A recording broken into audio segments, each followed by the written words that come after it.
Olá, estamos iniciando mais uma edição do programa Conecta, ao vivo diretamente do Palácio Barriga Verde, em Florianópolis, com informações do Parlamento Catarinense.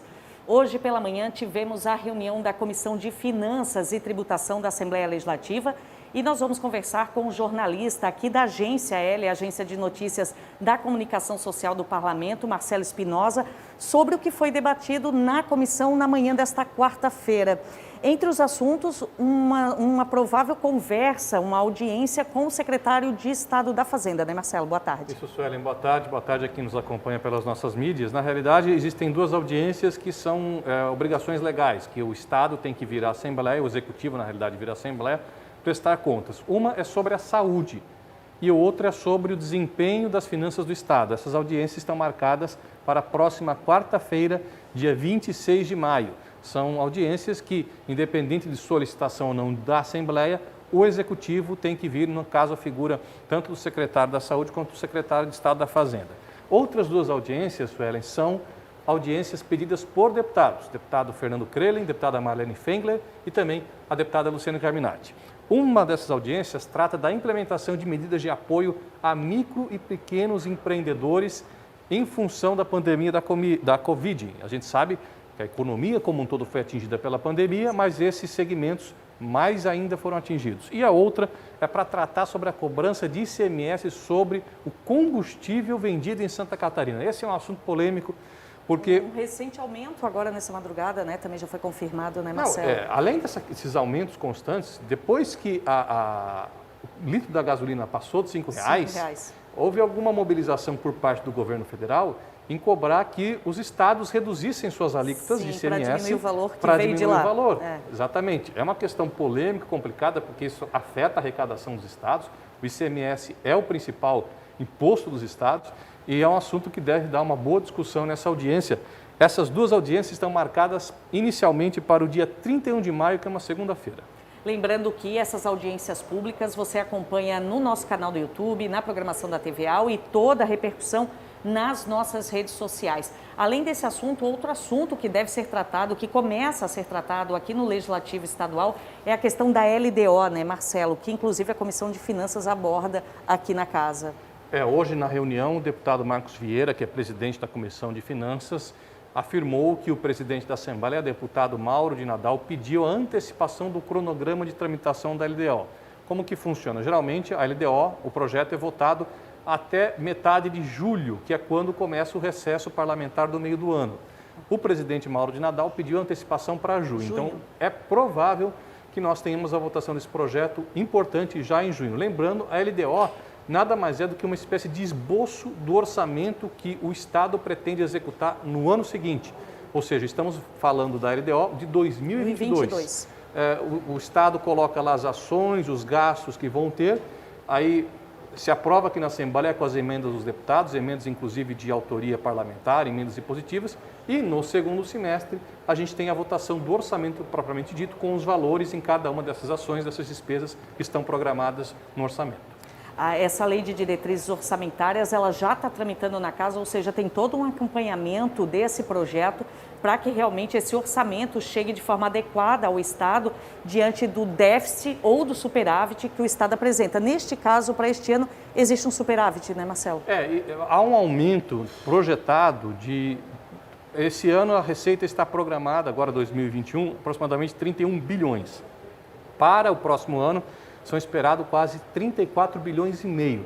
Claro que isso muda muito conforme o comportamento da economia, queda de arrecadação, essas coisas. Porque nós temos agora a questão da pandemia, que afeta um pouco, né, Marcelo? Exatamente. Ela não é previsível, digamos, né? Santa Catarina é um dos estados que foi menos afetado, mas a gente tem aí uma ameaça de uma terceira onda. Pode haver necessidade de restringir mais as atividades. Isso aí tende a impactar na arrecadação.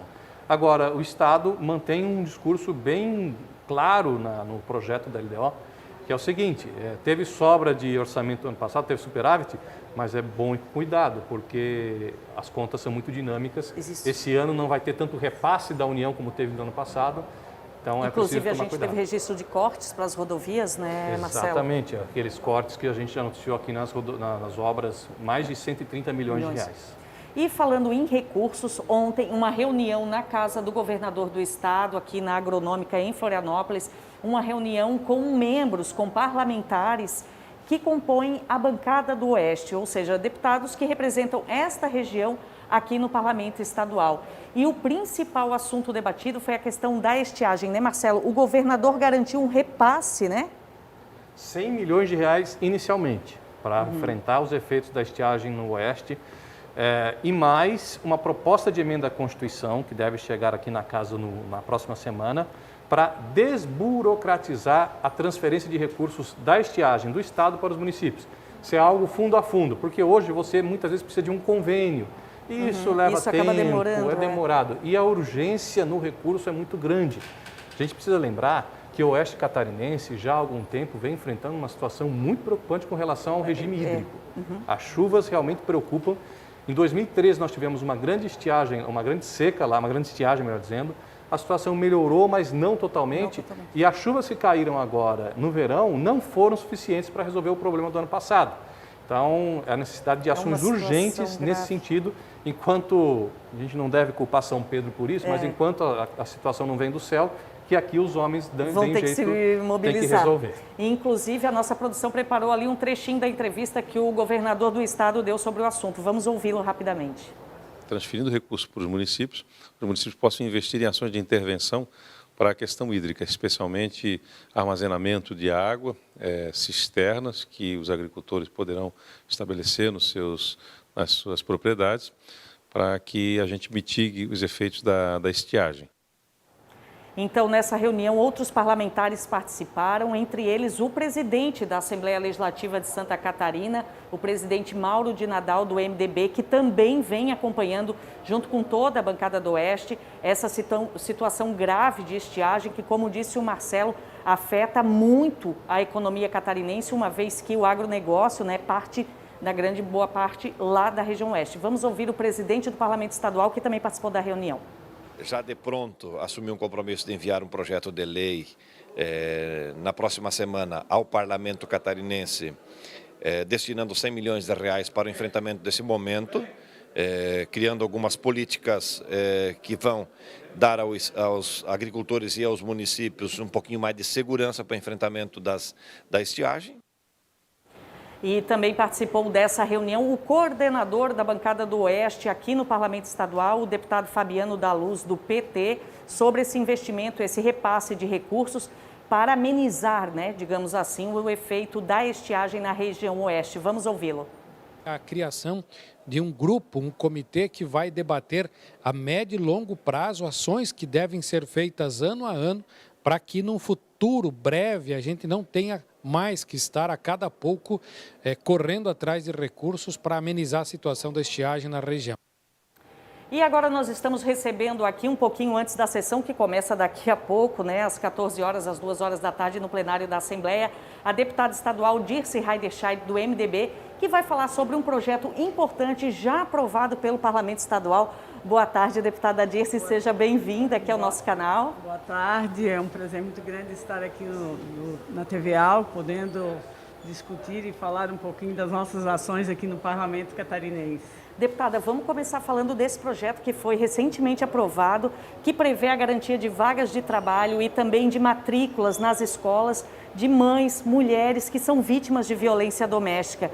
A senhora considera uma vitória, digamos assim, para essas vítimas que vêm tentando aí se recuperar, voltar ao mercado de trabalho, às vezes tem que mudar de cidade, não tem onde matricular o filho. Como que a senhora se sente e qual o objetivo dessa proposta? Sim, o objetivo dessa proposta é fazer com que as mulheres possam realmente estar mais seguras, Elas que muitas vezes são mães, são pais, elas têm que se manter financeiramente.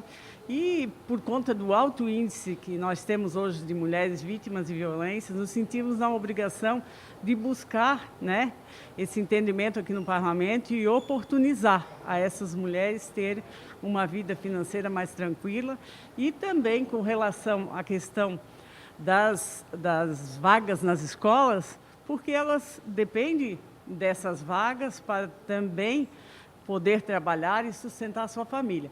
Então, nesse sentido que a gente buscou, né, até mesmo nessa questão da pandemia, onde o índice aumentou bastante, a gente trouxe o assunto para debate no parlamento, tivemos a felicidade, e eu tenho certeza que foi um marco para essa casa poder aprovar esse projeto de lei, onde dá condição dela se tornar um pouco mais empoderada, um pouco mais de conforto, para dar conforto também à sua família.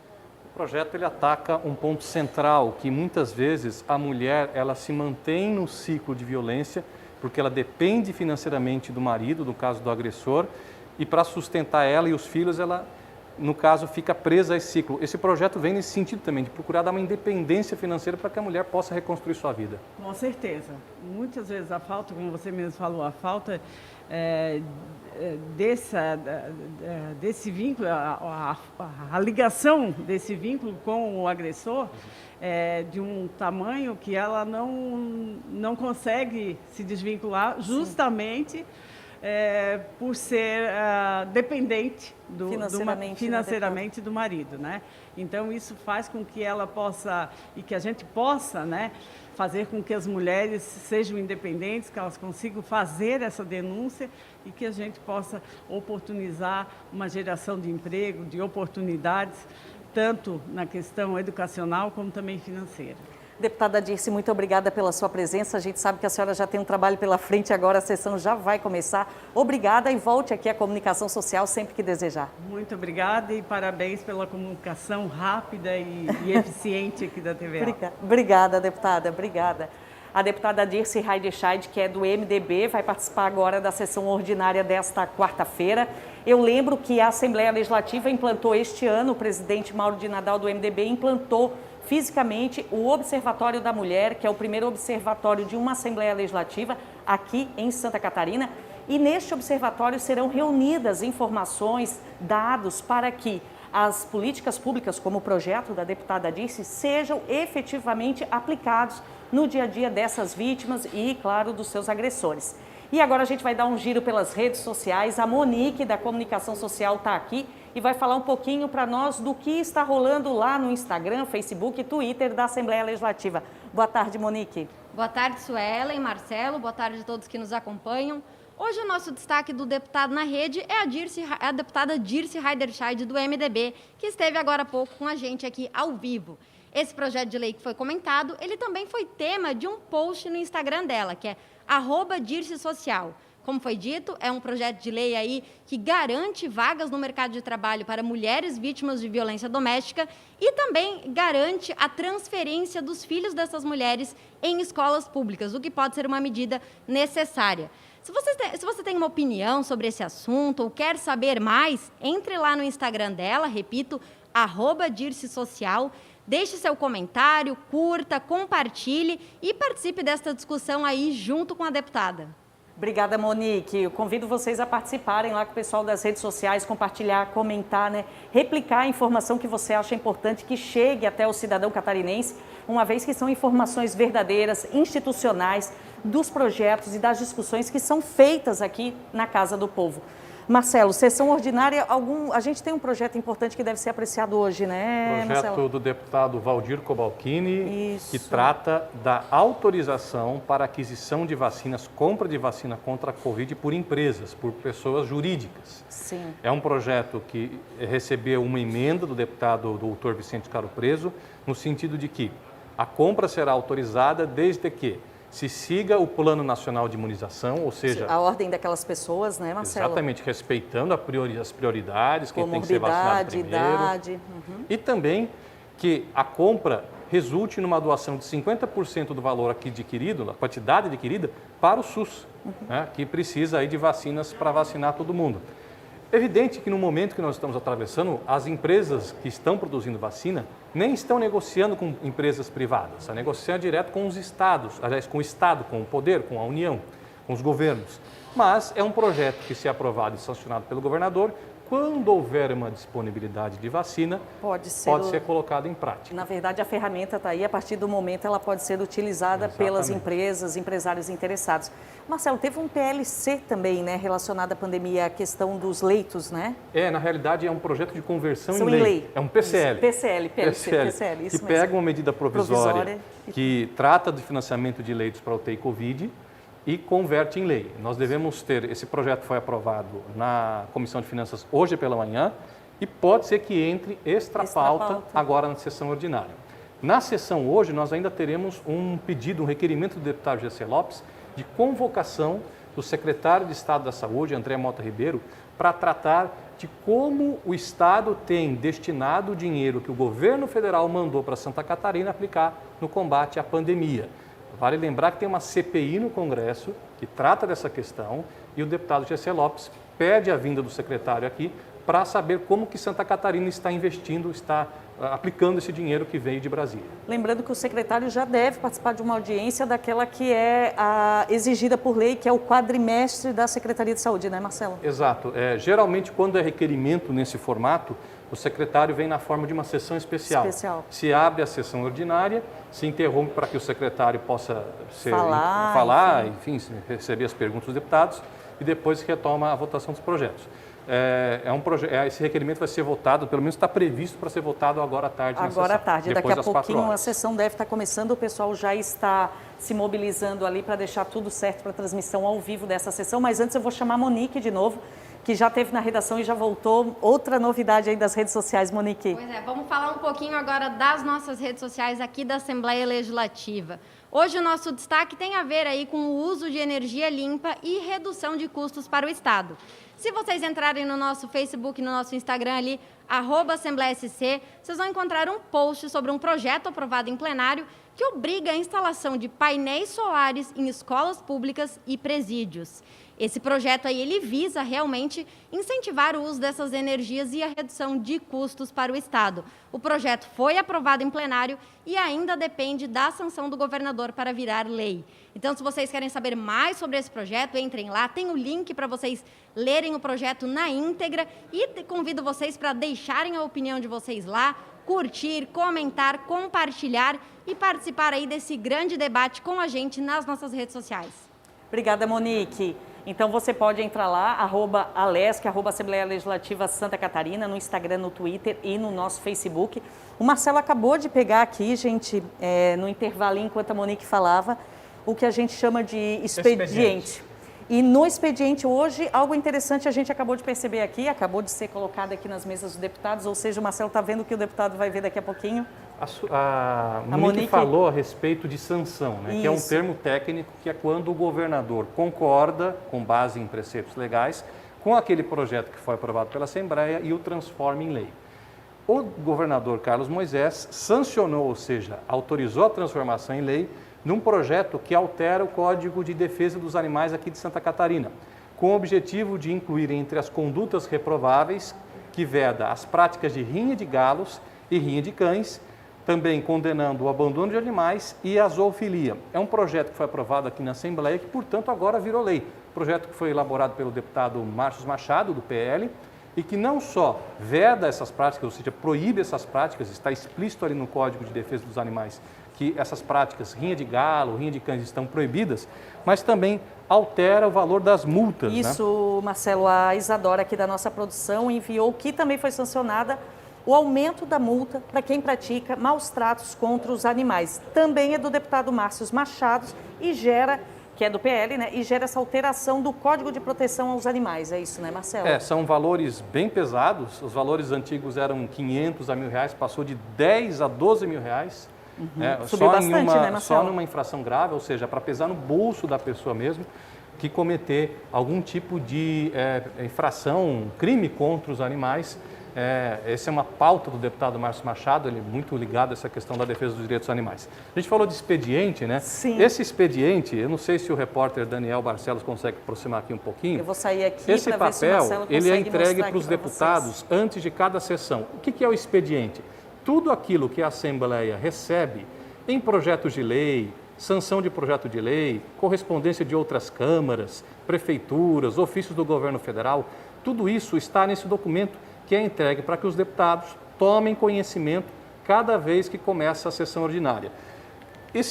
Simbolicamente, quando você fala que um projeto entrou em tramitação, ele tem que estar nesse papel, ele no vai expediente. estar registrado ali. Em algumas casas legislativas, geralmente isso é lido durante a sessão, mas aqui, como é muita coisa, ó, vocês vejam que são 3 páginas aqui. Às vezes é até maior. Hoje está Frente e longa, verso. mas a gente já viu.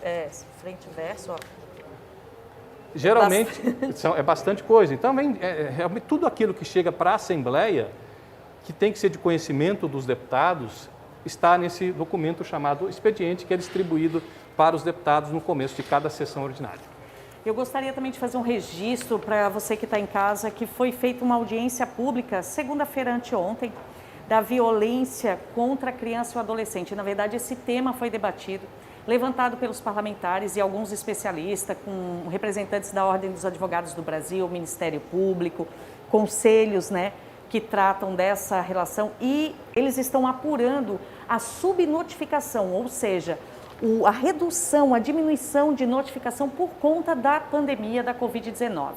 As crianças não estão indo com tanta frequência às escolas, algumas não voltaram, algumas voltaram em regime híbrido, semana vai, semana não vai, e a violência familiar, de acordo com alguns dados levantados, está aumentando. Então, essa audiência pública debateu essa questão, mais informações, mais detalhes sobre o que foi discutido, inclusive quem presidiu foi a deputada estadual Marlene Fengler, do PSD. Você acessa ali o nosso site, alesc.sc.gov.br, comunicação social, você vai ter todas as informações na agência de comunicação, uma matéria completa, e também você consegue acompanhar lá nas nossas redes sociais mais informações sobre essa discussão que aconteceu aqui no Parlamento Catarinense. Além desta audiência pública, na segunda-feira, uma outra sobre a questão da lei antimanicomial, Marcelo? Na verdade, foi o deputado Fabiano da Luz, do PT, e há uma preocupação também nessa questão de psiquiatria, psicologia, no que diz respeito a esse momento de pandemia, Marcelo? Sim, um dos motivos da convocação dessa audiência foi justamente qual vai ser o impacto que o que nós estamos enfrentando hoje vai impactar na saúde mental da população.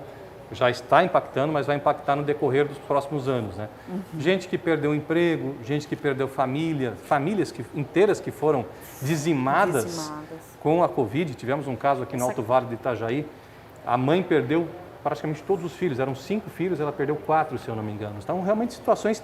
E o marido ainda disso. A questão do luto muito forte, Marcelo? Tudo isso luto vai impactar repentino, e já está impactando na saúde mental. Mas, durante essa audiência, também surgiu uma outra preocupação, que é com relação ao subfinanciamento das ações de saúde mental. Existe uma queixa por parte das participantes da audiência de que o governo federal não tem repassado a quantidade de recursos necessários para manter aquela estrutura que vai ao encontro dessa lei de 2001, que completa 20 anos na semana, que é a lei da reforma psiquiátrica, que mudou o modelo de atendimento, de enfrentamento da saúde mental. Ao invés de você fazer um atendimento isolando o indivíduo e deixando ele internado no manicômio, você trata ele inserido na comunidade. Claro, casos graves ainda precisam de isolamento, mas nos casos em geral, você deixa ele nos CAPs, que são Centros de Atenção Psicossocial, também as casas terapêuticas e outros recursos. Há uma preocupação porque houve uma redução muito grande na quantidade de recursos que foram repassados, segundo os participantes. Isso está resultando, segundo eles, numa volta ao modelo antigo. Sim. Onde a principal ferramenta para atender a problemas de saúde mental era o manicômio. Sim. E isso foi motivo de preocupação. Foi decidido nessa audiência que o secretário da Saúde vai ser convidado pela Assembleia para discutir essa questão, para ver como está a política pública estadual para a saúde mental, para que realmente esse assunto, esse setor que vai exigir muita demanda, provavelmente já está exigindo em função dos traumas causados pela Covid, que situação que ele está, se ele está preparado para lidar com isso. Na verdade, tem até uma relação com os centros de assistência psicossociais. Eles geralmente estão instalados na grande maioria dos municípios, alguns que não têm de serem de porte menor, mas tem no município vizinho. E lá existem as assistentes sociais, os psicólogos, os terapeutas, e tem que ter uma força-tarefa, me parece, aí, multissetorial, uma vez que envolve pessoas de diferentes idades, crianças, idosos, Então, existe toda uma preocupação nessa questão de reunir essas informações, bem como esse atendimento multissetorial, né, Marcelo? É um grande desafio aí para a Secretaria de Saúde, bem como para a Secretaria de Assistência Social do Estado e dos municípios, né? É um desafio para o Estado, né, para o poder público, mas também é um receio muito grande. Há um receio muito grande perante essas pessoas que participaram. Nós tivemos a participação do Sindicato dos Psicólogos, da Comissão de Saúde Mental do Conselho Estadual de Saúde, participação de representantes de usuários do sistema de saúde mental, muito preocupados com a forma como a coisa está caminhando, de que estamos voltando para o modelo antigo que foi revogado pela lei. Foi muito criticado, exatamente, né, Marcelo? de isolamento. Severamente criticado. Isolamento, tratamento de choque, enfim, né?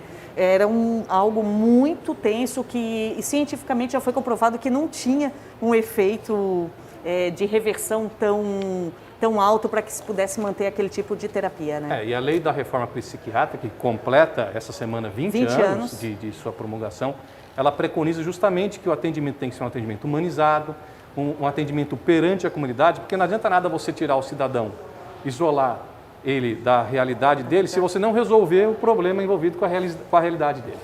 Tá certo. Marcelo Espinosa, obrigada pela participação aqui no Conecta. Amanhã a gente volta, na verdade, quinta-feira, amanhã, João Guedes e Daniela. A gente volta na terça-feira e você continua acompanhando todas as informações do Parlamento Catarinense pelo nosso canal no YouTube, pelas redes sociais da Assembleia Legislativa e agora ao vivo aqui você acompanha a sessão ordinária desta quarta-feira, dia 19 de maio. Amanhã Conecta com o João e a Daniela.